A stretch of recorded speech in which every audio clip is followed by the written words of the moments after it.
এরপরে মেরাজ শুরু হয়ে গেছে, বাইতুল মুকাদ্দাস থেকে নবীর সফর শুরু হয়েছে। জিবরাইল অল্প সময়ের ভিতরে প্রথম আসমানে পৌঁছে গেলেন। যাওয়ার পরে দরজায় ঠোকা দিলেন। কে বলে? আমি জিবরাইল। সাথে কি? বলে আখির জামানার নবী মুহাম্মদুর রাসূলুল্লাহ সাল্লাল্লাহু আলাইহি ওয়াসাল্লাম।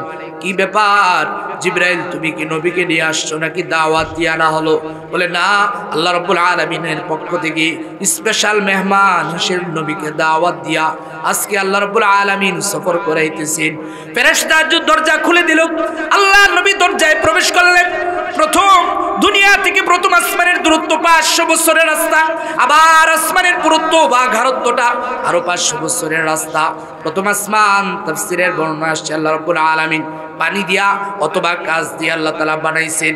ওই আসমানটা পানি দিয়া আল্লাহ রাব্বুল আলামিনের নবী মুহাম্মদুর রাসূলুল্লাহ সাল্লাল্লাহু আলাইহি ওয়াসাল্লাম যখন প্রথম আসমানে পৌঁছে গেলেন, আল্লাহর নবীকে জিবরাইল বললেন, ওগো নবীজি, এই যে আপনার বাবা আদম, তাকে আপনি সালাম করুন। নবীজি সালাম দিলেন। আদম আলাইহিস সালাম মারহাবা জানাইলেন। তাদের শুভেচ্ছা বিনিময় হলো। পয়গম্বর নবী আরবি মুহাম্মদুর রাসূলুল্লাহ সাল্লাল্লাহু আলাইহি ওয়াসাল্লাম তাকে দেখে ডান দিকে তাকায় তো হাসি দেয়, বাম দিকে তাকায় কান্না করে। নবীজি সাল্লাল্লাহু আলাইহি ওয়াসাল্লাম বললেন, জিবরাইল, বাবা আদম ডান দিকে তাকায় কেন হাসেন, বাম দিকে তাকায় কেন কাঁদেন? বলে ইয়া রাসূলুল্লাহ, বাবা আদম যখন ডান দিকে তাকান তখন তার জান্নাতি সন্তানদেরকে দেখতে পান, তখন তিনি হাসেন। আর বাম দিকে যখন তাকান তখন তার জাহান্নামী সন্তানদেরকে দেখতে পান, এজন্য কান্না করেন। আল্লাহর নবী সাল্লাল্লাহু আলাইহি ওয়াসাল্লাম কথা শেষ করে দ্বিতীয় আসমানের দিকে চলতেছেন। জিবরাইল নিয়ে চলল। দ্বিতীয় আসমানে যাওয়ার পর আবার দরজায় ডাক দিল, দরজা খুলে দাও। বলে কে? আমি জিবরাইল। সাথে কে? আমি মুহাম্মদুর রাসূলুল্লাহ সাল্লাল্লাহু আলাইহি ওয়াসাল্লাম। কি ব্যাপার, তাকে কি দাওয়াত দিয়া না হলো নাকি নিজে নিজে আসলেন? বলে তাকে দাওয়াত দিয়া না হয়েছে, দরজা খুলে দেওয়া হলো। আল্লাহ রাব্বুল আলামিন দ্বিতীয় আসমানটা তাফসীরের বর্ণনা আসছে লোহার ধাতু দিয়ে আল্লাহ তাআলা বানাইলেন। প্রথম আসমান থেকে দ্বিতীয় আসমানের দূরত্ব 500 বছরের রাস্তা, আবার আসমানের পুরুত্ব 500 বছরের রাস্তা।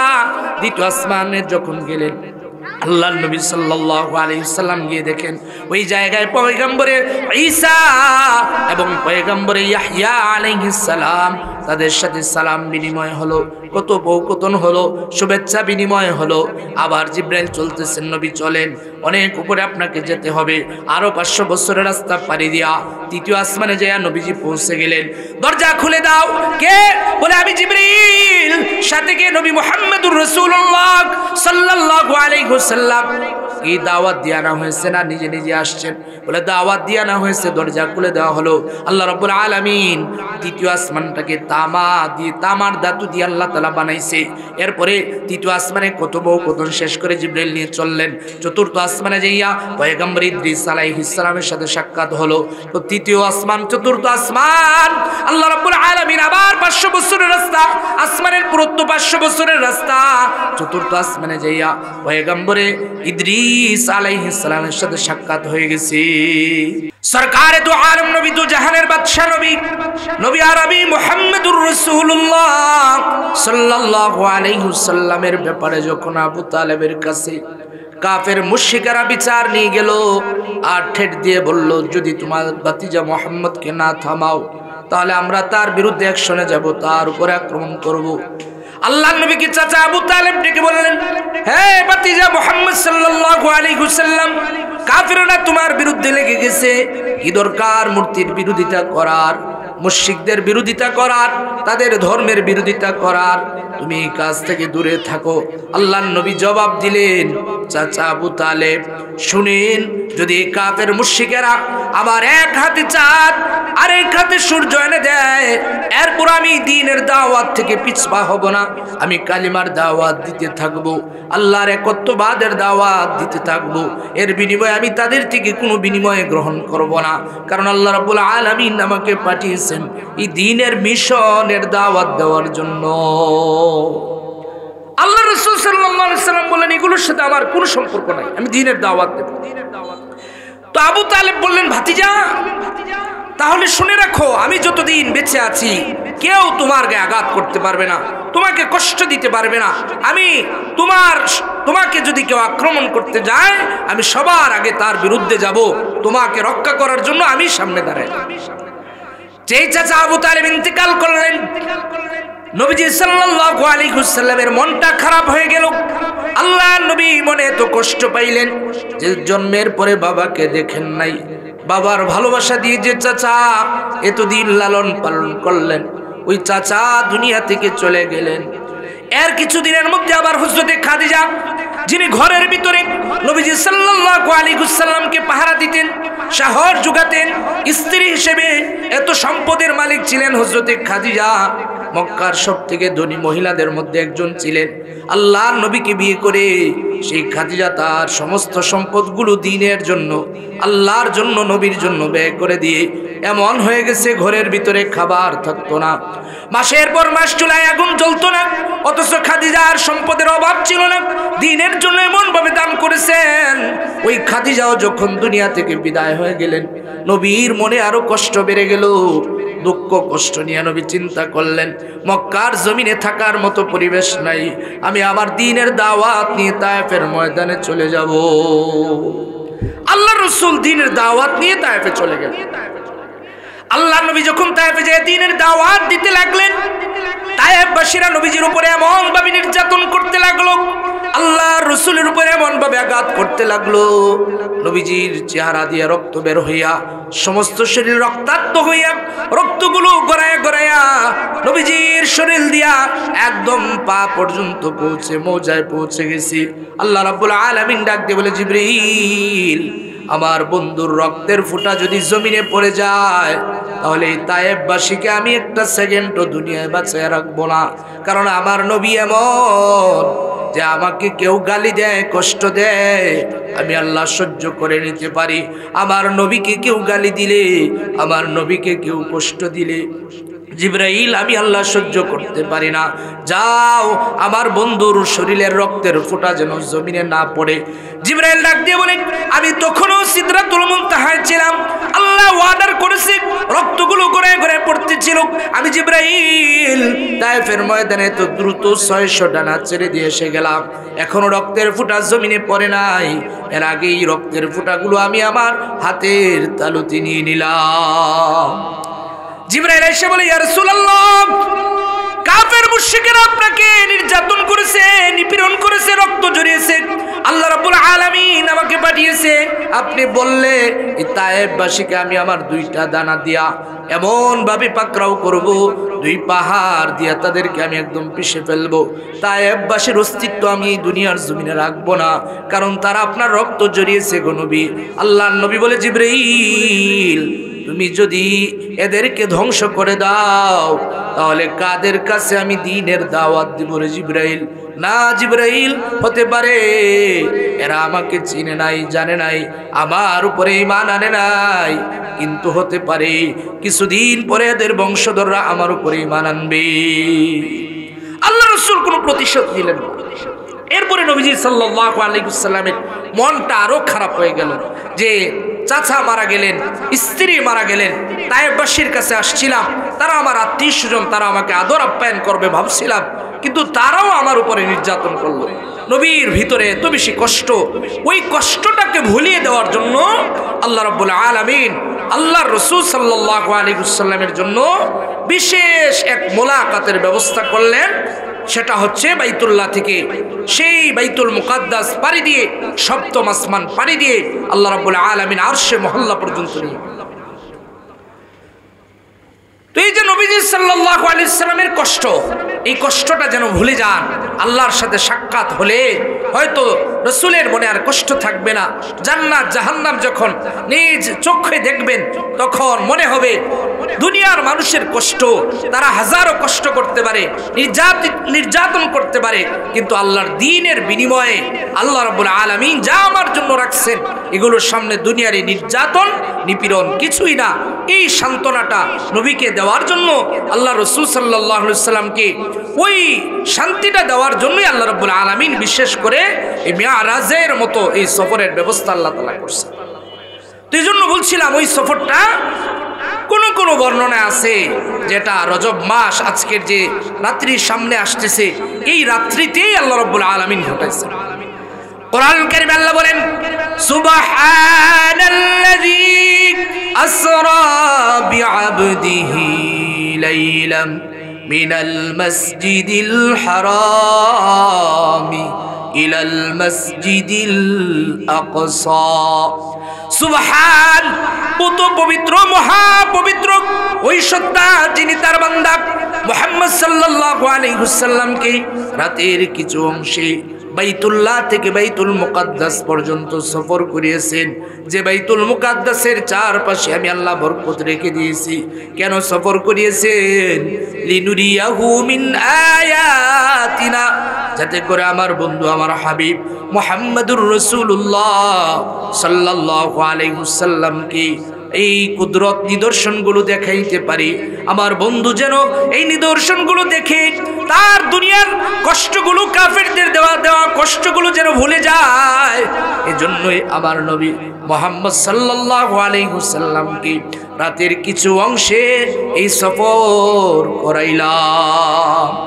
এজন্যই করাইছেন।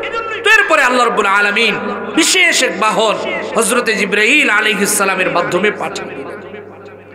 আল্লাহ নবী সাল্লাল্লাহু আলাইহি ওয়াসাল্লাম হযরত উম্মে হানি রাদিয়াল্লাহু তাআলা আনহা, নবীজির একজন চাচাতো বোন, আবার হচ্ছে দুধ বোন, ওই বোনের ঘরে রাত্রি বেলা ঘুমিয়ে আছেন।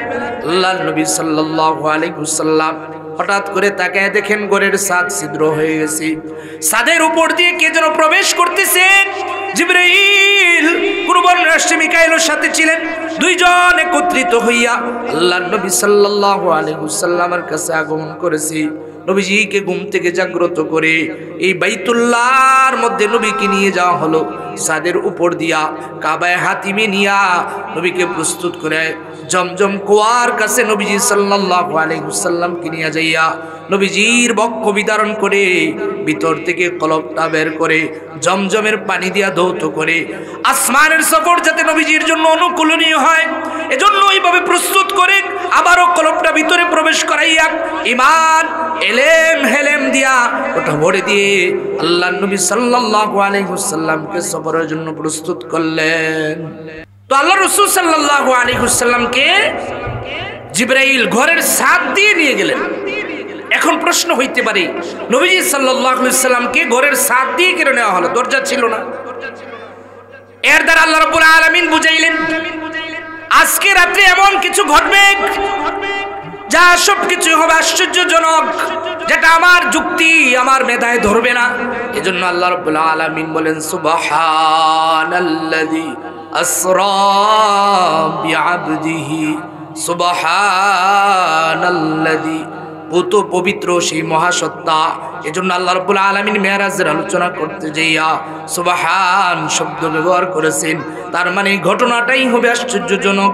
এজন্য আল্লাহ রাব্বুল আলামিন ঘরের দরজা দিয়া বের না করে আল্লাহর হাবিব সাল্লাল্লাহু আলাইহি ওয়াসাল্লামকে ঘরের উপরের ছাদ দিয়া বের করে উম্মে হানি রাদিয়াল্লাহু তাআলা আনহার ঘর থেকে বের করে কাবায়ে হাতিমে নিয়ে যাইয়া কাবায়ে হাতিম থেকে নিয়া আল্লাহর নবীকে ওই জমজম কুয়ার কাছে নিয়ে যাইয়া একটা স্বর্ণের পেয়ালার মধ্যে এই বক্ষ বিদারণ করে ভিতর থেকে কলব বা কলিজাটা বের করে রেখে দিলেন। ওই জায়গায় জমজমের পানি দ্বারা নবীর এই ভিতরের এই অংশটাকে ধৌত করিয়া আবার ওই জায়গায় স্থাপন করে দিলেন। এর কারণ হচ্ছে নবীর সফর হবে অনেক দূরে।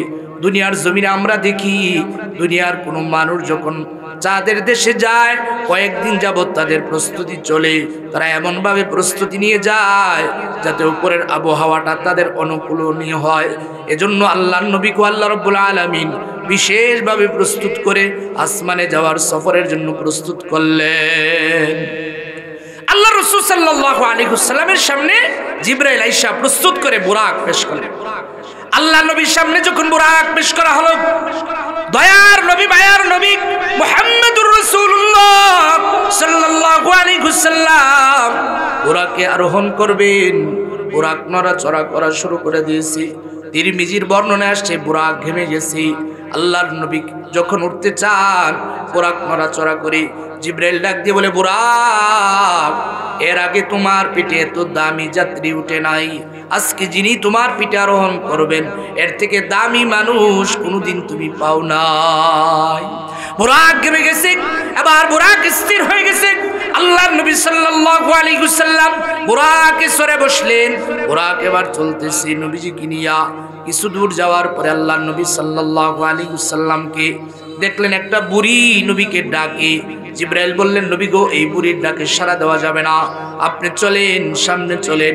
কিছু দূর যাওয়ার পরে আল্লাহর নবী দেখেন এক বুড়া নবীকে ডাকে। আল্লাহর নবী বললেন, নবীকে জিবরাইল বললেন, নবী গো, এই বুড়ার ডাকেও সাড়া দেওয়া যাবে না, আপনি চলেন, সামনে চলেন।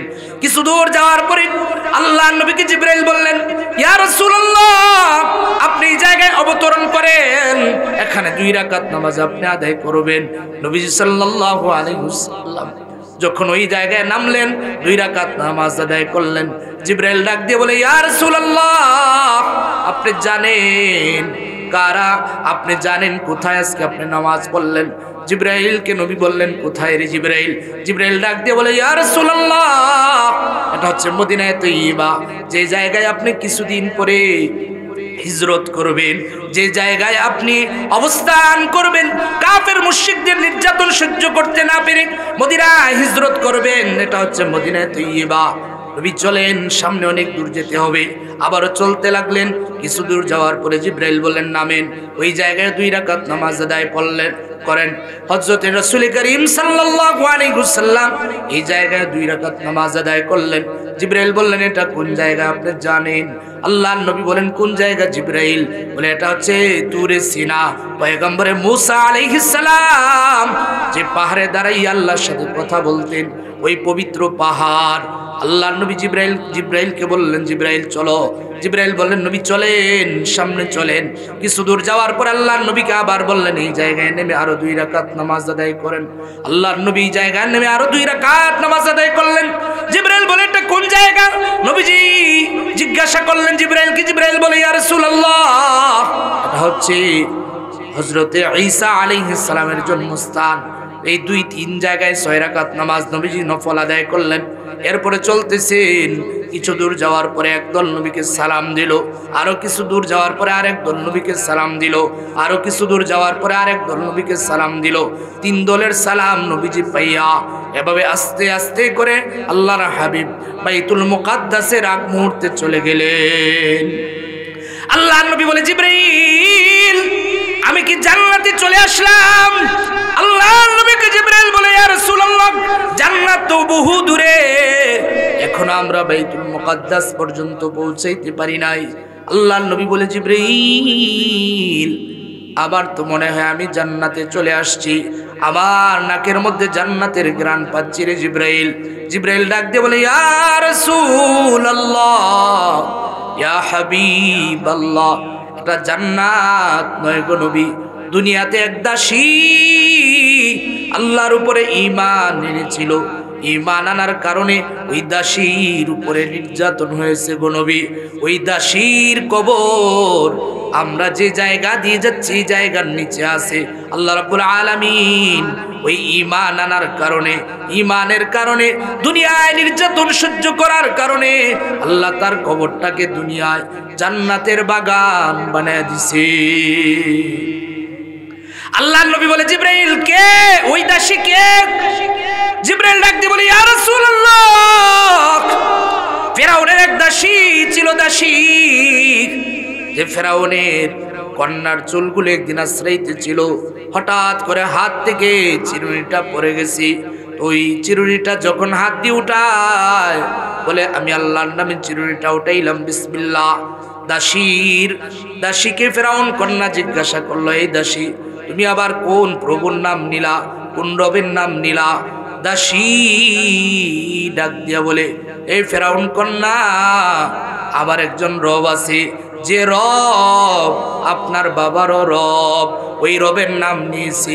ফেরাউন কন্যা ফেরাউনকে এই কথাটা জানিয়ে দিল যে, বাবা, আমাদের ঘরের কাজের মহিলা দাসী, সে তোমাকে রব হিসাবে মানে না।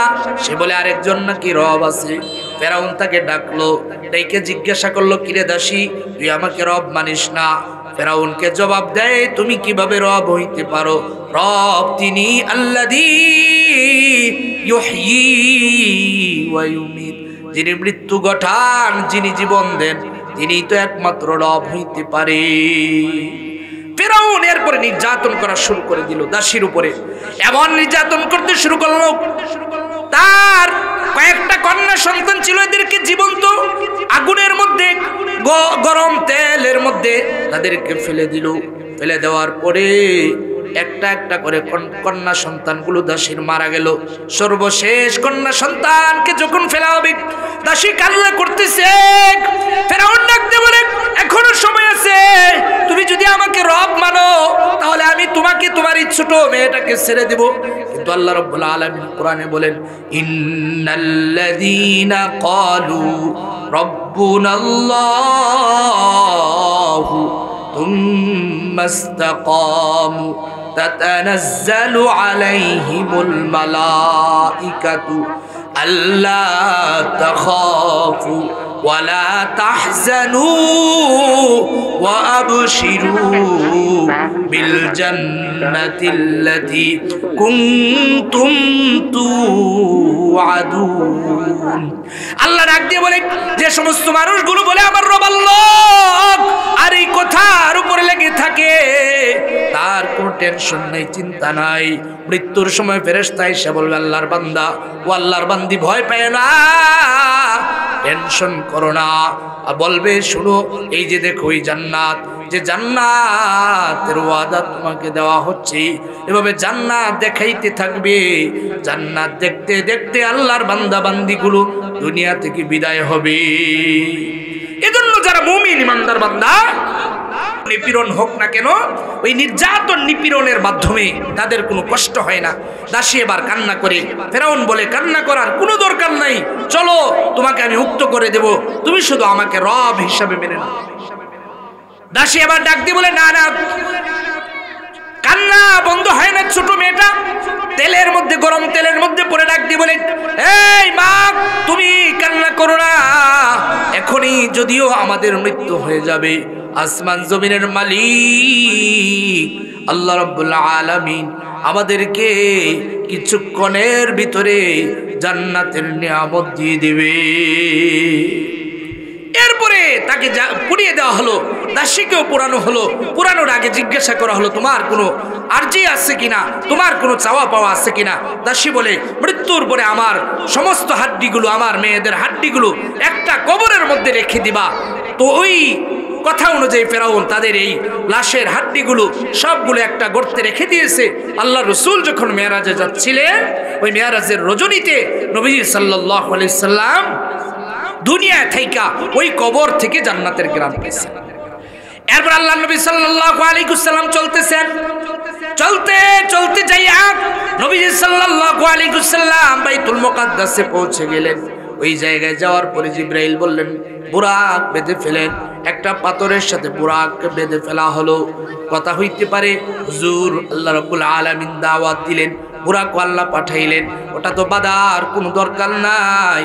নবীজি আমাদেরকে শিখাইলেন, তুমি যত বড় স্পেশাল মানুষই হও না কেন, তুমি তোমার মালের সেফটি দিবা, তুমি তোমার মালের হেফাজত করবা, এরপর আল্লাহ রাব্বুল আলামিন তোমাকে হেফাজত করবে। এই শিক্ষা দেওয়ার জন্যই নবীজি মেরাজের রজনীতে ওই বুরাককে নবীজি পাথরের সাথে বেঁধে নিলেন। আল্লাহ রাসূল সাল্লাল্লাহু আলাইহি ওয়াসাল্লাম ওই পাথরের মধ্যে বুরাককে বাঁধলেন। তো বুরাক বাঁধার সাথে সাথে আল্লাহ রাসূল সাল্লাল্লাহু আলাইহি ওয়াসাল্লাম ভিতরে প্রবেশ করলেন। তো বলছিলাম যে বুরাক কেন বাঁধলেন? বুরাক বাঁধার উদ্দেশ্যই হচ্ছে, আমরা অনেক সময় মনে করি অমুক বড় হুজুর, তার সবকিছু আল্লাহ তাআলা দেখবেন, আমি অনেক আল্লাহর ওলি হয়ে গেছে, আমার সবকিছু আল্লাহ তাআলা দেখবেন। অবশ্যই আল্লাহ তাআলা দেখবেন, কিন্তু এর আগে আমার মাল, আমার সবকিছু আমাকে হেফাজত করতে হবে, এরপর আল্লাহ রাব্বুল আলামিনের উপরে তাওয়াক্কুল করতে হবে। এই জিনিসটা শিক্ষা দেওয়ার জন্য নবীজি সাল্লাল্লাহু আলাইহি ওয়াসাল্লাম বুরাককে বাঁধলেন। এরপর আল্লাহর হাবিব সাল্লাল্লাহু আলাইহি ওয়াসাল্লাম প্রবেশ করলেন বাইতুল মুকাদ্দাসের ভিতর। আল্লাহ বলেন, সুবহানাল্লাযী আসরা বিআবদিহি লাইলাম মিনাল মাসজিদিল হারাম আল্লাহ বলেন সুবহান, কত পবিত্র ওই সত্তা যিনি তার বান্দাকে রাতের কিছু অংশে সামান্য সময়, পুরা রাত্র নয়, লাইলা নাকেরা শব্দ রাতের সামান্য সময় বাইতুল্লাহ থেকে বাইতুল মুকাদ্দাস নিয়ে গেলাম। আল্লাহর নবী বাইতুল মুকাদ্দাস পৌঁছে গেলেন। আল্লাহ রাব্বুল আলামিন সমস্ত রূহগুলোকে নবীদের ওই জায়গায় একত্রিত করলেন। নবীরা সবাই ওই জায়গায় একত্রিত হয়ে গেলেন। ওই জায়গায় তাদের একটা বক্তৃতার ভাষণ হলো, সবাই যার যার পরিচয় বললেন। এরপরে হযরত জিবরাইল আল্লাহর নবীকে নিয়ে যখন বাইতুল মুকাদ্দাসের ভিতরে প্রবেশ করলেন, কেউ একজন যেন আজান দিতেছে আর বলতেছে নামাজের টাইম হয়ে গেছে, তোমরা কাতারবদ্ধ হয়ে যাও। সমস্ত নবীরা কাতারবদ্ধ হয়ে গেলেন, একে একে সবাই কাতারবদ্ধ হয়ে গেলেন। আল্লাহর নবীও কাতারের মধ্যে দাঁড়ায় গেলেন। নামাজের টাইম হয়ে গেছে। কোন বর্ণনায় আসছে ওই নামাজটা ছিল ফজরের নামাজ, কোন বর্ণনায় আসছে এটা তাহিয়াতুল মসজিদ নামাজ ছিল। আল্লাহর নবী যখন কাতারে দাঁড়ালেন, জিবরাইল ডাক দিয়ে বলে, নবী গো, আজকের এই জামাতের ইমামতি আপনি নবী ছাড়া আর কাউকে মানাবে না। আল্লাহর রাসূল সাল্লাল্লাহু আলাইহি সাল্লাম ইমামতি করলেন। জিবরাইল বললেন, ইয়া রাসূলুল্লাহ, আপনি জানেন আজকে কারা কারা আপনার মুসল্লি ছিল? দুনিয়ায় আল্লাহ রাব্বুল আলামিন 1,24,000 পয়গম্বর প্রেরণ করেছেন। সমস্ত নবী রাসূলগণ আপনার মুসল্লি হয়ে নামাজ পড়ছেন। এতদিন আপনি ছিলেন সমস্ত উম্মতের নবী, আজ থেকে আপনাকে আল্লাহ রাব্বুল আলামিনের সম্মানের মাধ্যমে ইমামুল মুরসালিন ঘোষণা করে দিলেন। আল্লাহ রাব্বুল আলামিন আপনাকে সম্মানিত করলেন। আপনি তো সমস্ত নবীদেরও সরদার। এজন্য নবী বলেন, কিয়ামতের ময়দানে কোনো উম্মত জান্নাতে প্রবেশ করতে পারবে না যতক্ষণ না আমার উম্মত জান্নাতে প্রবেশ করে। আর আমার উম্মত কেন কোনো নবী জান্নাতে প্রবেশ করতে পারবে না? আমি নবী মুহাম্মদ সাল্লাল্লাহু আলাইহি ওয়াসাল্লাম জান্নাতে যতক্ষণ না প্রবেশ করতে পারবো। এরপর আল্লাহ রাসূল সাল্লাল্লাহু আলাইহি ওয়াসাল্লাম নামাজ আদায় হলো। এখানে কথা হলো, কত পৌকথন হলো, লম্বা ঘটনা। মেরাজের সংক্ষিপ্ত করে বলছি, সময় যেহেতু অল্প। এরপরে নবী সাল্লাল্লাহু আলাইহি ওয়াসাল্লামের সামনে আরেকটা বাহন আনা হলো। তাফসীরের মধ্যে আসছে ওই বাহনের নাম ছিল মেরাজ, মানে সিঁড়ি। এর আগের বাহন ছিল বুরাক যুগে। বুরাক যুগে আল্লাহ রাসূল সাল্লাল্লাহু আলাইহি ওয়াসাল্লামের সফর বাইতুল্লাহ থেকে বাইতুল মুকাদ্দাস, যেটাকে ইসরা বলা হয়, এই সফরটাকে রাত্রিকালীন সফর ইসরা বলা হয়। এর পরবর্তী সফরটাকে বলা হয় মেরাজ। কোনো বর্ণনায় আসছে দুইটা সফরকে একত্রিত করে মেরাজ বা ইসরা বলা হয়। এরপর আল্লাহ রাসূলের সামনে মেরাজ আনা হলো। এটা এক ধরনের সিঁড়ি। ওই আগের যে সফরের শুরুতে যে বুরাক ছিল, বুরাকের গতি কুরআন কারীমে আছে, বারকুন থেকে বুরাক, ইয়াকাদুল বারকু ইয়াখতুফু আবসারাহুম, বিদ্যুতের গতি। তাফসীরের মধ্যে আসছে আমাদের চোখের দৃষ্টি যেখানে যায় পড়ে, বুরাকের এক একটা কদম ওই জায়গায় পড়তো। অর্থাৎ আমরা এখান থেকে আসমান দেখতে পাই। বুরাকের গতি ছিল আমার চোখের দৃষ্টি যেখানে যায় শেষ, ওই জায়গায় বুরাকের এক একটা কদম পড়তো।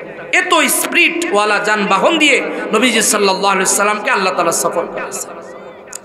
এরপর মেরাজ শুরু হয়ে গেছে। বাইতুল্লাহ থেকে নবীজির সফর, বাইতুল মুকাদ্দাস থেকে নবীর সফর শুরু হয়েছে।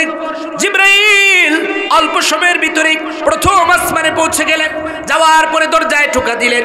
কে বলে, আমি জিবরাইল। সাথে কি বলে, আখির জামানার নবী মুহাম্মদুর রাসূলুল্লাহ সাল্লাল্লাহু আলাইহি ওয়াসাল্লাম। কি ব্যাপার জিবরাইল, তুমি কি নবীকে নিয়ে আসছো নাকি দাওয়াত দিয়ে আনা হলো? বলে, না, আল্লাহ রাব্বুল আলামিনের পক্ষ থেকে স্পেশাল মেহমান হিসেবে নবীকে দাওয়াত দিয়া আজকে আল্লাহ রাব্বুল আলামিন সফর করাইতেছেন। ফেরেশতা দরজা খুলে দিল। আল্লাহর নবী দরজায় প্রবেশ করলেন। প্রথম দুনিয়া থেকে প্রথম আসমানের দূরত্ব 500 বছরের রাস্তা। আবার আসমানের পুরুত্ব বা ঘারত্বটা আরো 500 বছরের রাস্তা। প্রথম আসমান তাফসীরের বর্ণনা আসছে আল্লাহ রাব্বুল আলামিন পানি দিয়া অথবা কাজ দিয়ে আল্লাহ তাআলা বানাইছেন। ওই আসমানটা পানি দিয়া আল্লাহ রাব্বুল আলামিনের নবী মুহাম্মদুর রাসূলুল্লাহ সাল্লাল্লাহু আলাইহি ওয়াসাল্লাম যখন প্রথম আসমানে পৌঁছে গেলেন, আল্লাহর নবীকে জিবরাইল বললেন, ওগো নবীজি, এই যে আপনার বাবা আদম, তাকে আপনি সালাম করুন। নবীজি সালাম দিলেন। আদম আলাইহিস সালাম মারহাবা জানাইলেন। তাদের শুভেচ্ছা বিনিময় হলো। পয়গম্বরের নবী আরবি মুহাম্মদুর রাসূলুল্লাহ সাল্লাল্লাহু আলাইহি ওয়াসাল্লাম তাকে দেখে ডান দিকে তাকায় তো হাসি দেয়, বাম দিকে তাকায় কান্না করে। নবীজি সাল্লাল্লাহু আলাইহি ওয়াসাল্লাম বললেন, জিবরাইল, বাবা আদম ডান দিকে তাকায় কেন হাসেন, বাম দিকে তাকায় কেন কাঁদেন? বলে ইয়া রাসূলুল্লাহ, বাবা আদম যখন ডান দিকে তাকান তখন তার জান্নাতি সন্তানদেরকে দেখতে পান, তখন তিনি হাসেন, আর বাম দিকে যখন তাকান তখন তার জাহান্নামী সন্তানদেরকে দেখতে পান, এজন্য কান্না করেন। আল্লাহর নবী সাল্লাল্লাহু আলাইহি ওয়াসাল্লাম কথা শেষ করে দ্বিতীয় আসমানের দিকে চলতেছেন। জিবরাইল নিয়ে চলল, দ্বিতীয় আসমানে যাওয়ার পর আবার দরজায় ডাক দিল, দরজা খুলে দাও। বলে কে? আমি জিবরাইল। সাথে কে? আমি মুহাম্মদুর রাসূলুল্লাহ সাল্লাল্লাহু আলাইহি ওয়াসাল্লাম। কি ব্যাপার? তাকে কি দাওয়াত দিয়া না হলো নাকি নিজে নিজে আসলেন? বলে তাকে দাওয়াত দিয়া না হয়েছে, দরজা খুলে দেওয়া হলো। আল্লাহ রাব্বুল আলামিন দ্বিতীয় আসমানটা তাফসীরের বর্ণনা আসছে লোহার ধাতু দিয়ে আল্লাহ তাআলা বানাইলেন। প্রথম আসমান থেকে দ্বিতীয় আসমানের দূরত্ব 500 বছরের রাস্তা, আবার আসমানের পুরুত্ব 500 বছরের রাস্তা। দ্বিতীয় আসমানে যখন গেলেন আল্লাহর নবী সাল্লাল্লাহু আলাইহি সাল্লাম গিয়ে দেখেন ওই জায়গায় পয়গম্বরে ঈসা এবং পয়গম্বরে ইয়াহইয়া আলাইহিস সালাম, তাদের সাথে সালাম বিনিময় হলো, কথোপকথন হলো, শুভেচ্ছা বিনিময় হলো। আবার জিবরাইল চলতেছেন, নবী চলেন, অনেক উপরে আপনাকে যেতে হবে, আরো 500 বছরের রাস্তা পাড়ি দিয়া তৃতীয় আসমানে যায় নবীজি পৌঁছে গেলেন। দরজা খুলে দাও। কে? বলে আমি জিবরাইল। সাথে কে? নবী মুহাম্মদুর রাসূলুল্লাহ সাল্লাল্লাহু আলাইহি ওয়াসাল্লাম। কি দাওয়াত দিয়া না হয়েছে না নিজে নিজে আসছেন? বলে দাওয়াত দিয়া না হয়েছে, দরজা খুলে দেওয়া হলো। আল্লাহ রাব্বুল আলামিন তৃতীয় আসমানটাকে তামার ধাতু দিয়ে আল্লাহ তাআলা বানাইছে।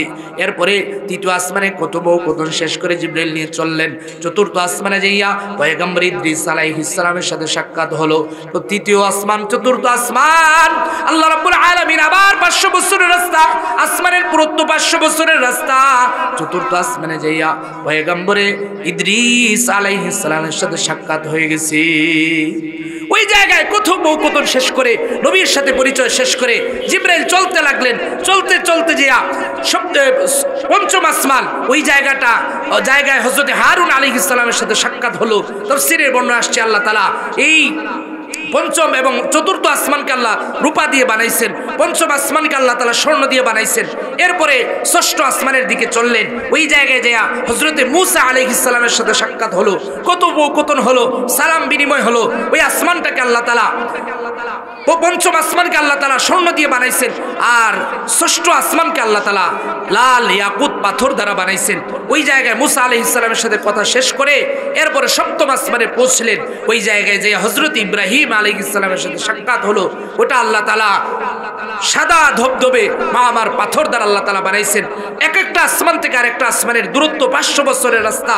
এভাবে প্রতিটা আসমানের পুরুত্ব বা ঘারত্ব আরো 500 বছরের রাস্তা।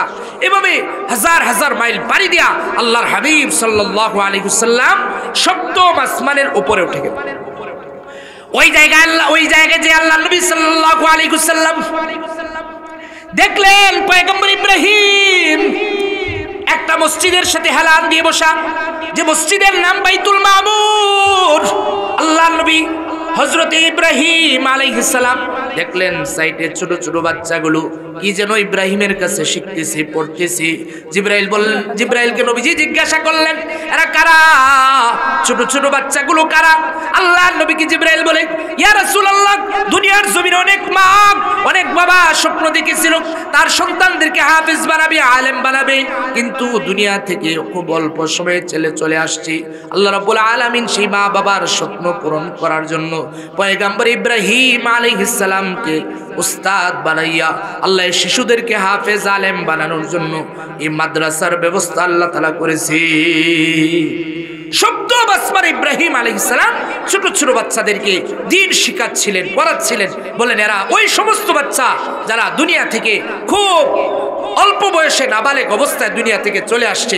এরপরে নবীজি সাল্লাল্লাহু আলাইহি ওয়াসাল্লাম ওই মসজিদে প্রবেশ করলেন ইব্রাহিম আলাইহিস সালামের সাথে কথা শেষ করে, যে মসজিদের নাম হচ্ছে বাইতুল মামুর। বাইতুল মামুর একটা মসজিদ যেটা বাইতুল্লাহর উপরে। কেউ যদি বাইতুল মামুর থেকে একটা পাথরের টুকরা ফেলে দেয় আর সেটা যদি বরাবর পৃথিবীতে এসে পড়ে, তাহলে এটা বাইতুল্লাহর ছাদের উপরে পড়ে যাবে। ওই বাইতুল মামুরে নবীজি সাল্লাল্লাহু আলাইহি সাল্লাম প্রবেশ করলেন। ওই জায়গায়ও তাফসীরের বর্ণনা আসছে যে নবীজি 2 রাকাত নামাজ আদায় করলেন। নামাজ যখন শেষ হয়ে গেল, জিবরাইল বললেন, ইয়া রাসূলুল্লাহ, কারা আপনার পিছনের মুক্তাদি ছিল এখন জানেন? আল্লাহর নবী বলে কারারে জিবরাইল। জিবরাইল ডাক দিয়ে বলে ইয়া রাসূলুল্লাহ ৭০,০০০ ফেরেশতা আজ আপনার পেছনের মুক্তাদি হয়ে মুসল্লি হয়ে নামাজ আদায় করেছি। আল্লাহ তাআলা সপ্তম আসমানে নিয়া নবীকে ফেরেশতাদেরও ইমাম বানাই। ওই জায়গায় নবী সাল্লাল্লাহু আলাইহি ওয়াসাল্লাম নামাজ শেষ করলেন। জিবরাইল ডাক দিয়ে বলে ইয়া রাসূলুল্লাহ এই যে ৭০,০০০ ফেরেশতা আপনার পিছনে মুক্তাদি হইয়া নামাজ পড়ল এবং তারা প্রতিদিন ৭০,০০০ করে বাইতুল মামুর তওয়াফ করে, নবীজিকে জিবরাইল বলেন ইয়া রাসূলুল্লাহ এই ৭০,০০০ কিয়ামতের আগে দ্বিতীয়বার আর সুযোগ পাবে না। এভাবে প্রতিদিন ৭০,০০০ ফেরেশতা বাইতুল মামুর তওয়াফ করে আল্লাহ রাব্বুল আলামিন যখন পৃথিবীতে মানুষ বানাইলেন, ফেরেশতাদেরকে আল্লাহ ডেকে বলেছিলেন ওয়া ইদ ক্বালা রাব্বুকা লিল মালাইকাতি ইন্নী জাইলুম ফিল আরদি খলিফা। হ্যাঁ ফেরেশতারা, পৃথিবীর জমিনে আমি খলিফা বানাবো, মানব জাতি বানাবো। ফেরেশতারা বলল ক্বালু আতাজআলু ফিহা মান ইফসিদু ফিহা ওয়া ইয়াসফিকুদ দিমা। আল্লাহ তুমি কি এমন জাতি বানাইবা যারা দুনিয়ার জমিনে ফাসাদ করবে, ঝগড়া করবে, রক্তপাত ঘটাবে? আল্লাহ এমন জাতি তুমি বানাইতে চাও, আর যদি ইবাদতের জন্যই তুমি বানাইতে চাও ওয়া নাহনু নুসাব্বিহু বিহামদিকা ওয়া নুকদ্দিসু লাক। আল্লাহ আমরাই তো আপনার পবিত্রতার গুণগান গাই, আমরাই তো আপনার প্রশংসা করি।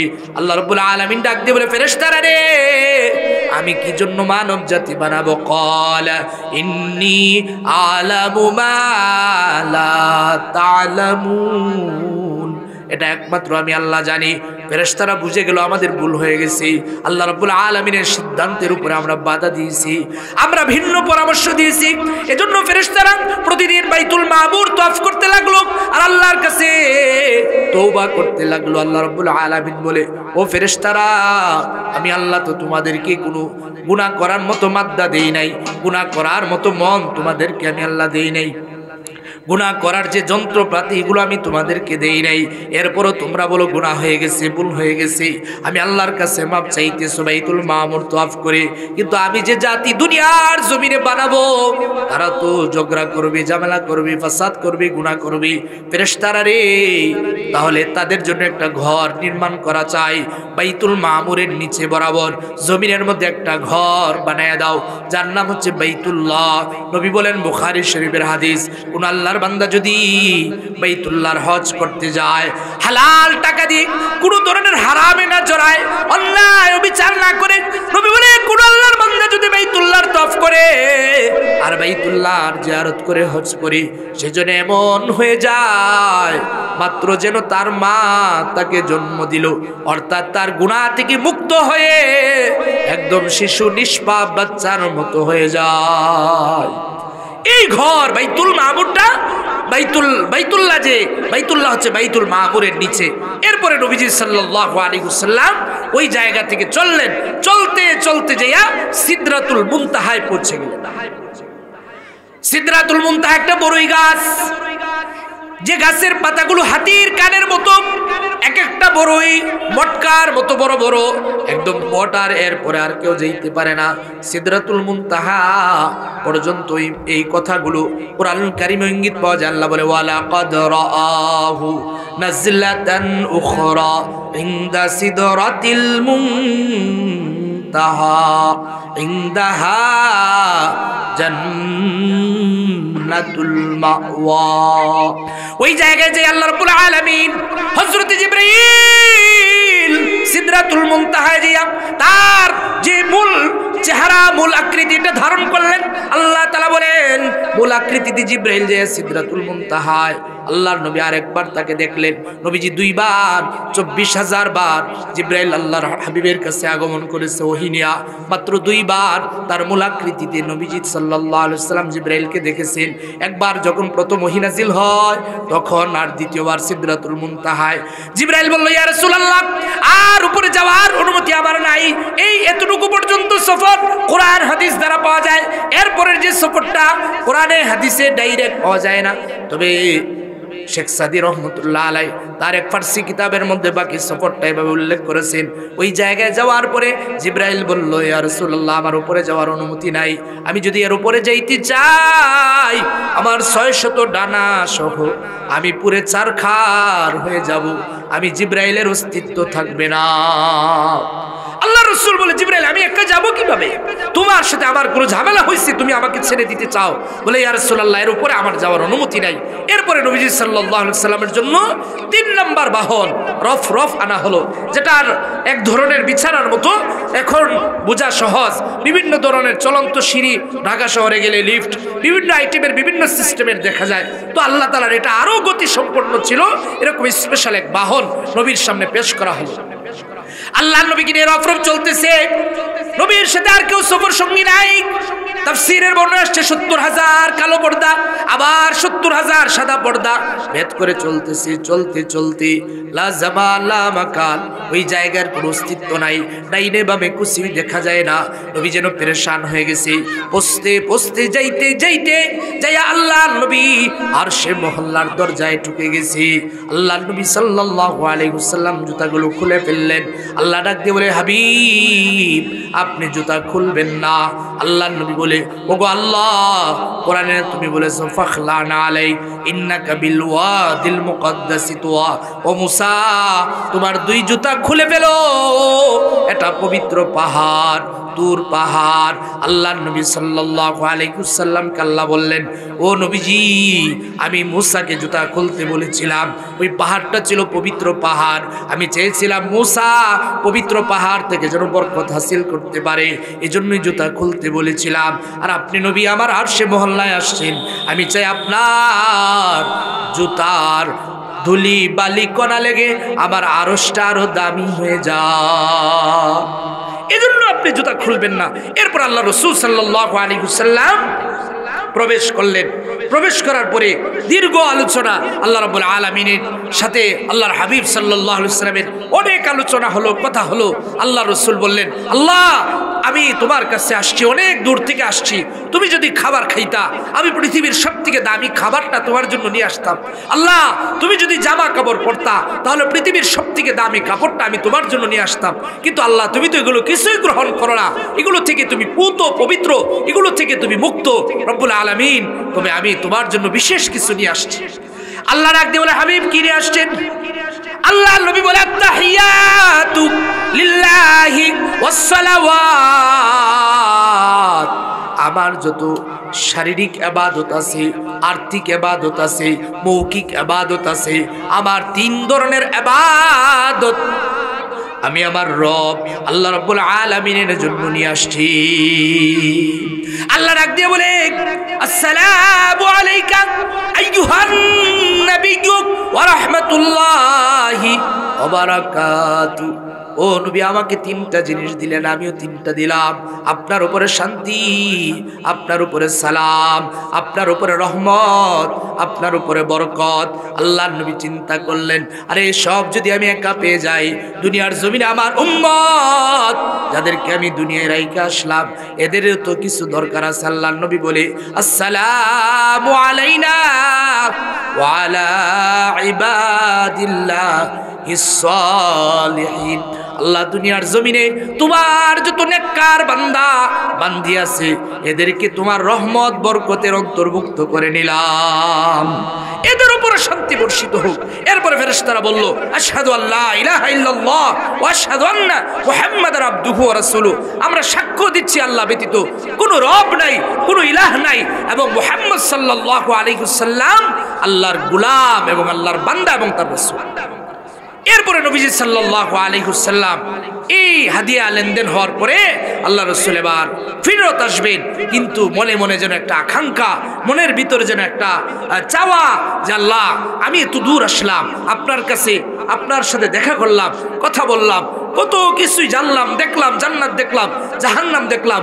মালিক দুনিয়ায় আমার কিছু উম্মত আছে যারা এরকমও তো হইতে পারে, আল্লাহকে যদি দেখতে পারতাম, আল্লাহর সাথে যদি কথা বলতে পারতাম, তো আমার উম্মতের জন্য এমন একটা ব্যবস্থা করা যায় কিনা। নবীর যেন চাওয়াটা এরকম ছিল। আল্লাহ তাআলা ডাক দিয়ে বলে, হাবিব এখান থেকে আলোচনা শুরু হবে। আমাদের করণীয়, আল্লাহর নবীকে বললেন, ওগো নবীজি, আমি আপনার উম্মতের জন্য একটা গিফট দিতে চাই, একটা হাদিয়া দিতে চাই। আপনি তো সেই দুনিয়া থেকে আইসা আমি আল্লাহর সাথে কথা বলেছেন, আমি আল্লাহর সাথে দেখা সাক্ষাৎ করেছেন। আপনার উম্মত যদি ওই হাদিয়ার মূল্যায়ন করতে পারে, আপনার উম্মত যদি এই গিফটের সম্মান করতে পারে, আমি আল্লাহ দুনিয়ায় যাইয়া আপনার উম্মতের সাথে দেখা করব, আমি তাদের সাথে কথা বলবো। নামাজ দিয়ে দিলেন। কোন উম্মত যখন নামাজে দাঁড়িয়ে যায় আর সূরা ফাতিহার তেলাওয়াত শুরু করে, কোরআন তেলাওয়াত শুরু করে, আসমান জমিনের মালিক স্বয়ং ওই উম্মত বা বান্দার সাথে কথা বলতে থাকে। এই জন্য নবীজি সাল্লাল্লাহু আলাইহি ওয়াসাল্লামকে আরশে মহল্লায় নিয়ে আল্লাহ তাআলা এক দামি গিফট, দামি উপহার দিলেন, সেটা হচ্ছে নামাজ। আর আজকে নামাজের গুরুত্ব আমাদের ভিতরে। হজের বিধান আল্লাহ দুনিয়ায় পাঠিয়ে দিলেন, যাকাতের বিধান আল্লাহ দুনিয়ায় পাঠিয়ে দিলেন, প্রত্যেকটা বিধানকে আল্লাহ তাআলা দুনিয়ায় পাঠাইলেন জিবরাইল দিয়া, কিন্তু নামাজ আল্লাহ তাআলা দুনিয়ায় পাঠাই নাই। এটা দামি ইবাদত, কত দামি। আল্লাহর নবী বলেন, আকরাবু মা ইয়াকুনুল আবদু মিন রাব্বিহি ওয়া হুয়া সাজিদুন। বান্দা যখন সিজদায় যায় তখন আল্লাহর সবথেকে কাছে চলে যায়। এজন্য দেখবেন নামাজের টাইম হইলে শয়তান আমাদেরকে বিভিন্ন কাজের ব্যস্ততা দিয়ে দেয়। নামাজে দাঁড়াইলেও শয়তান আমাদের মাথায় অনেক কিছু ঢুকায় দেয়।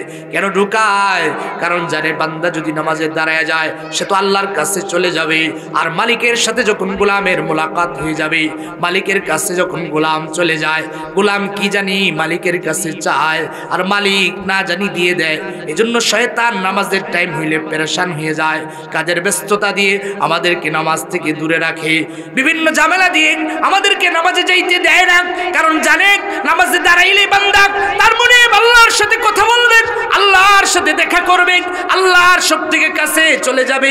এজন্য নামাজে সময় আসলেই আমাদের কাজ কামের ব্যস্ততা বেড়ে যায়। আল্লাহ আরশে মহল্লায় নিয়া নবীজি সাল্লাল্লাহু আলাইহি ওয়াসাল্লামকে দিয়েছেন, দুনিয়া পাঠান নাই। আল্লাহর রাসূলকে যেন আল্লাহ তাআলা তার কুদরতি হাতে দিয়া বলতেছে, নবী আমার, হাবিব আমার, এটা দামি জিনিস, আপনার উম্মতকে হেফাজত করতে বলবেন, আপনার উম্মতকে মূল্যায়ন করতে বলবেন, এটা যেন আপনার উম্মত নষ্ট না করে। এজন্য রে ভাই, নামাজের বিধান দেখেন। হজের সময় আপনি অসুস্থ, পরবর্তী বছর হজ করবেন। রমজানে আপনি অসুস্থ হয়ে গেছেন, পরবর্তী বছর আপনি কাজা আদায় করবেন, সুযোগ আছে। কিন্তু নামাজ আপনি অসুস্থ দাঁড়ায় পড়তে পারেন না, বসে বসে আদায় করবেন, বসে পারেন না শুয়ে শুয়ে আদায় করবেন, শুয়ে শুয়ে পারেন না ইশারার মাধ্যমে নামাজ আদায় করবেন। এরপরও লিখছে ফকিরা, যদি আপনি এক মহাসাগরে পড়ে গেছেন যেখান থেকে বাঁচার সম্ভাবনা নাই, নৌকা নাই, জাহাজ নাই, লঞ্চ নাই, আপনি বুঝতেছেন ওই জায়গায় নামাজ চলতেছে, নামাজের টাইম চলতেছে, আর আপনিও সাঁতার কাটতেছেন, তার মানে আপনি মারা যাবেন এটা নিশ্চিত। ওই দিকে নামাজের টাইমও চলে, ওই জায়গায়ও আপনার জন্য নামাজ মাফ হবে না। সাঁতাররত অবস্থায় ইশারার মাধ্যমে নামাজ আদায় করতে হবে।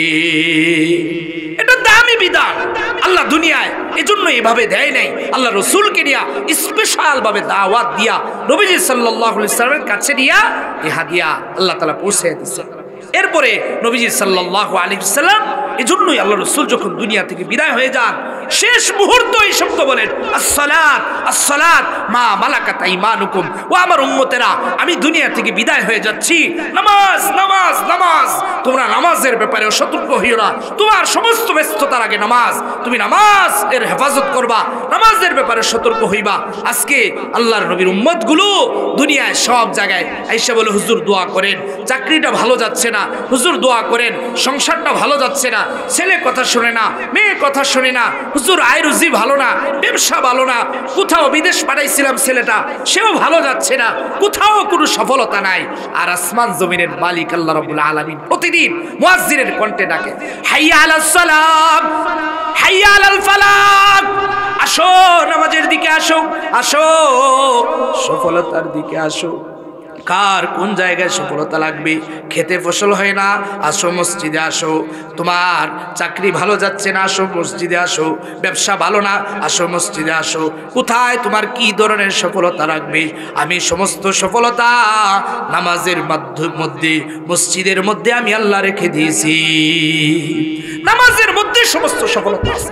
আপনার যত সমস্যা আছে, ইদা হাযাবাহু আমরুন বাদারা ইলাস সালাত, হাদিসের মধ্যে আসছে নবীজি সাল্লাল্লাহু আলাইহি ওয়াসাল্লাম যখনই কোনো পেরেশানির সম্মুখীন হইতেন, যখনই কোনো ঝামেলার সম্মুখীন হইতেন, সাথে সাথে নামাজে দাঁড়ায় যেতেন।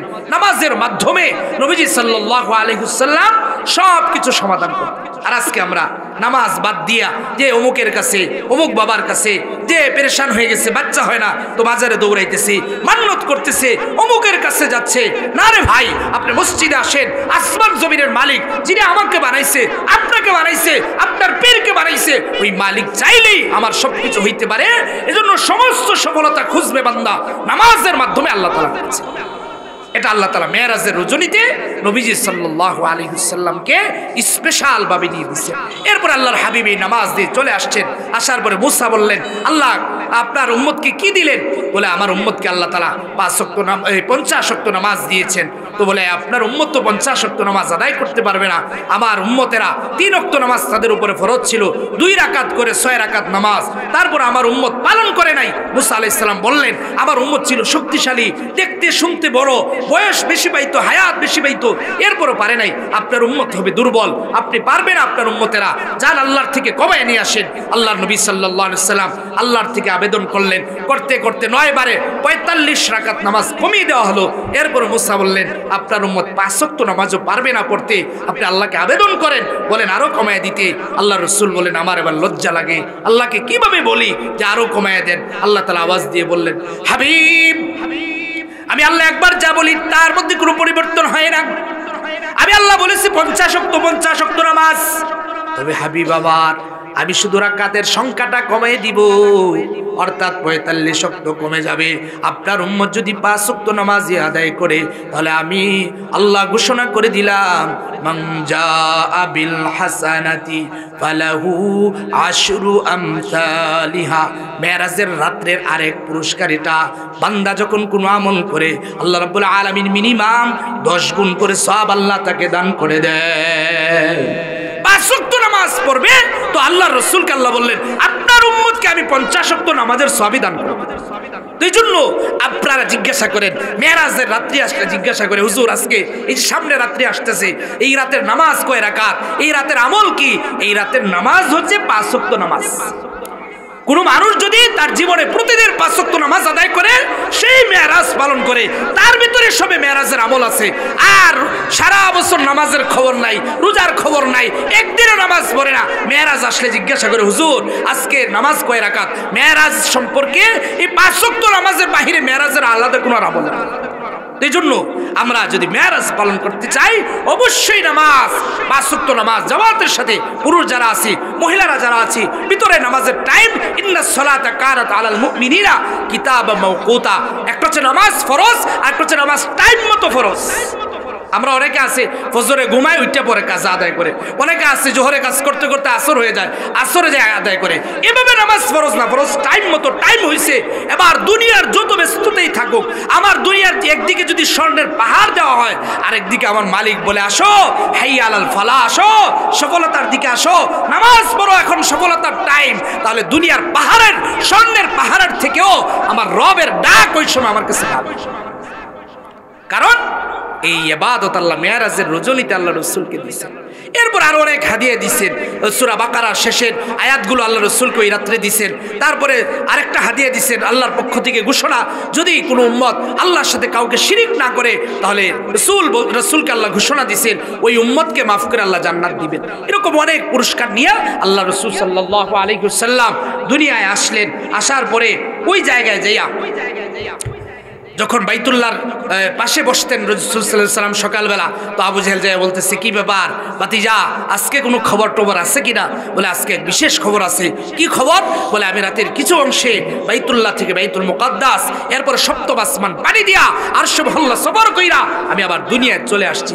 আবু জেহেল বলে, ঠিকই আছে, এতদিন তোমার এত পাগল বলে মানুষকে বিশ্বাস করাইতে পারি নাই, আজকে একটা সুযোগ পাইলাম, বলে আরো 2-1 জনকে ডাইকা নিয়ে আসি, তো তুমি কি এই কথা বলবা সবার সামনে যে এই কাজটা করছো? বলে হ্যাঁ কথা আমি সবার সামনেই বলবো। সে প্রথমে আবু বকর রাদিয়াল্লাহু তাআলা আনহুর কাছে গেল, গিয়ে বলতেছে, আবু বকর, এতদিন বললাম তোমাদের মুহাম্মদ পাগল, বিশ্বাস করো নাই, আজকে শুনাই সে কি বলতেছে। বলে কি বলে? বলে সে এক রাতের ভিতরে নাকি বাইতুল্লাহ সফর করে, বাইতুল্লাহ থেকে বাইতুল মুকাদ্দাস যেখানে আসা যাওয়ার জন্য মিনিমাম 40 দিনের দরকার হয়, রাতের এই কিছু অংশেই নাকি গিয়ে সফর করে চলে আসছি। এখনো বলবা না তোমাদের বন্ধু মুহাম্মদ পাগল? আল্লাহ নবীর সাহাবী হযরত আবু বকর ডাক দিয়ে বলেন, এ আবু জাহেল, আমার নবী মুহাম্মদুর রাসূলুল্লাহ সাল্লাল্লাহু আলাইহি ওয়াসাল্লাম যদি কথাটা তার জবান দিয়ে বের করে থাকে, তাহলে এটা তো সাধারণ কথা, স্বাভাবিক কথা। এর থেকে দামি আমি আল্লাহকে দেখি নাই, জান্নাত দেখি নাই, জাহান্নাম দেখি নাই, এরপরও তো ওই আল্লাহর উপরে ঈমান এনেছি, ওই আল্লাহর ও জান্নাতের উপরে ঈমান এনেছি। আর আমার নবী স্বয়ং দেখে আয়েশা যদি বলে, আমি সবার আগে এটা বিশ্বাস করলাম। নবীজি ডাক দিয়ে বলে, আবু বকর, প্রশ্ন না করে বিশ্বাস করে নিলা। শুনো রে আবু বকর, এতদিন ছিলা তুমি শুধু আবু বকর, আমি রাসূল আজ থেকে তোমার নামের সাথে সিদ্দিক উপাধি লাগাই দিলাম। দামি হয়ে গেছে রাসূলের কথা বিশ্বাস করে। এজন্য হ্যাঁ করবো, এই জন্য রাসূল সাল্লাল্লাহু আলাইহি ওয়াসাল্লামের প্রত্যেকটা আমল এবং আবু বকরের মতো বিশ্বাস করা, দিল দিয়ে বিশ্বাস করে আমল করা। এরপরে নবীজি সাল্লাল্লাহু আলাইহি ওয়াসাল্লামের সামনে আবু জেহেল লোকজন নিয়ে আসলো। সবাই বলল, আচ্ছা বলো তো দেখি বাইতুল মুকাদ্দাসের দরজা কয়টা, জানালা কয়টা, এভাবে সিঁড়ি কোন দিকে, এভাবে অবান্তর প্রশ্ন করা শুরু করলো। আল্লাহ রাসূল সাল্লাল্লাহু আলাইহি ওয়াসাল্লাম উপরের দিকে তাকাইয়া শুধু বারবার আল্লাহর দিকে তাকাচ্ছিলেন। আল্লাহ ডাক দিয়ে বলে, জিবরাইল, আমার বন্ধুকে আমি দাওয়াত দিয়ে দিচ্ছি, আজকে এই সফরের কারণে আমার বন্ধু লাঞ্ছিত হবে, এটা হইতে পারে না। যাও গোটা বাইতুল মুকাদ্দাসটা তুলে নিয়ে আমার বন্ধুর চোখের সামনে তুলে ধরো আর ঘোরাইবা। আমার বন্ধু গনে গনে বলে দিবি বাইতুল মুকাদ্দাসের দরজা কয়টা, জানালা কয়টা। জিবরাইল সমস্ত বাইতুল মুকাদ্দাস, সহিহ মুসলিম শরীফের হাদিসের মধ্যে আসছে, নবীজির সামনে তুলে ধরলেন আর বললেন, হাবিব রাসূল সাল্লাল্লাহু আলাইহি ওয়াসাল্লাম উপরের দিকে আর তাকাবেন না, সামনের দিকে তাকান, আমি ঘুরাই আর আপনি গনে গনে বলে দেন বাইতুল মুকাদ্দাসের দরজা কয়টা, জানালা কয়টা। রাসূল খুলে খুলে বলে দিতে লাগলেন। বললেন, বলো আমি সঠিক বললাম না ঠিক বললাম? আবু জেহেল বলে, তুমি তো সত্য বলেছো, ঠিক আছে, কিন্তু আমি তোমার ধর্ম গ্রহণ করব না, ইসলাম গ্রহণ করব না। তো কাফের মুশরিকেরা যারা বিভিন্ন দলিল চায়, প্রমাণ চায়, ওরা প্রমাণ চায় মানার জন্য নয়, তারা এটাকে ইসলামকে তিরস্কৃত করার জন্য, অপমানিত করার জন্য। আর যারা দিন মানতে চায় তারা যুক্তি তর্ক ছাড়াই মেনে নেয়। এই ছিল সংক্ষিপ্ত মেরাজের ঘটনা। তো এর থেকে শিক্ষা পাইলাম, বলছিলাম যে 1 নম্বর হচ্ছে নামাজ। আর হাদিসের মধ্যে আসছে, যেহেতু মা বোনেরা আছেন, আপনাদের জন্য জান্নাতে যাওয়া খুব ইজি একটা হাদিস, খুব সহজ, যে আপনারা কম আমল দিয়ে জান্নাতে যাবেন। আবার রাসূল বলছেন, মেরাজের রজনীতে সব থেকে বেশি আমি জাহান্নামী দেখছি মহিলাদেরকে। সহিহ বুখারীর হাদিসের মধ্যে আছে, রাসূলকে জিজ্ঞাসা করা হলো, ইয়া রাসূলুল্লাহ, অধিকাংশ মহিলা কেন জাহান্নামী? রাসূল বললেন, 2টা কারণ। একটা হচ্ছে তারা অকৃতজ্ঞ হয়, তারা অকৃতজ্ঞ হয়। অর্থাৎ হাদিসের শব্দ হচ্ছে এরকম, হাদিসের মধ্যে আছে যে একজন স্বামী স্ত্রীকে সারা জীবন ভরণ পোষণ দিচ্ছে, লালন পালন করছে, হঠাৎ একদিন তার ভিতরে, স্বামীর ভিতরে, তার সংসারে কোনো সামান্য পরিমাণ ত্রুটি পাইছে। তো নবীজি বলেন, ওই সময় ডাক দিয়ে বলে, তোমার ঘরে আইসে আমার জীবন শেষ, আমি কিছুই পাইলাম না। অথচ তার দীর্ঘ টাইম পর্যন্ত তার সংসারে সে ছিল, সব দিয়েছে, একদিন সামান্য পরিমাণ ত্রুটি হয়েছে, তো বলে তোমার ঘরে আইসে আমার কিছুই পাই নাই। সহিহ বুখারীর হাদিস।